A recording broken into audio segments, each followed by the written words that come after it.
When you add value to others, it comes back to you tenfold. You should make it your purpose to always add value to others. There are corporate values and personal values.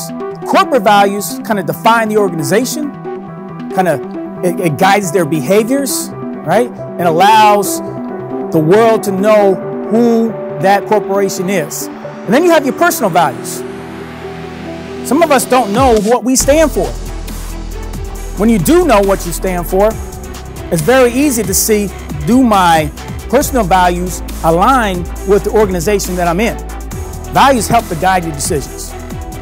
If you're unclear as to what you're going to do, you can refer back to your values and say, is this in line? Right? Values also add clarity. If people aren't sure of you as a leader or of you as an organization, or why are we doing this? It gives the why. So it adds clarity. Values help the organization and help you connect. And guess what? If you can connect with people, you can influence people. And what is leadership? Influence. Leadership is influence. Typically in an organization, I speak to 10 values. In my organization, we have 10 values that we lead with. We don't have time for 10. I'm going to focus you on 3 of those values. The very first value we talk about is valuing people. We are people of value who value others. Now that's a loaded statement, because if you are a person of value, then that says you value yourself, meaning you take care of your mind, body, and spiritual well-being, because you value yourself. So important. And when one of those areas is missing, you're not really valuing yourself. And can you then value others if you don't value yourself? It's very critical that you see yourself as a person of value.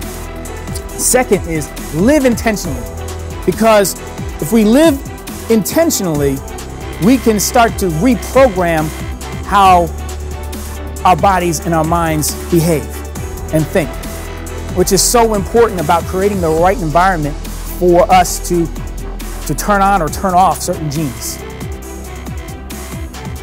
85% of the time, we're actually living off of our programming. It's like a computer.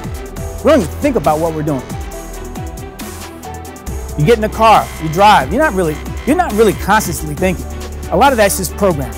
You open the door, you're not thinking about opening that door. You know, how you react to people, to situations, all that is programs that you are obeying. So by the time we're adults, most of what we're doing is in that subconscious programming. You got to be very intentional in what you're doing. And last value is grow daily. Ever heard the rubber band principle? Rubber band is pretty much useless until what? It stretches. You got to get comfortable stretching yourself. Being in an uncomfortable position. Would it be uncomfortable if nobody was growing in your organization? Guess what happens to organizations whose leaders have a cap on their growth? They stop growing. You stop growing, what happens to you? You stagnate, you die. So we have to develop a growth capacity. How we think, how we approach problems. So critical. So those are 3 very key values that I have found very useful in any organization that I've been in. There's many more, but once you have developed those values, what's also very important is that you communicate them. Communicate them, encourage them. Create an environment in your team where you're allowing these values to grow. Don't get impatient. It takes time. Living and leading with values is always a good thing. People understand where you're coming from.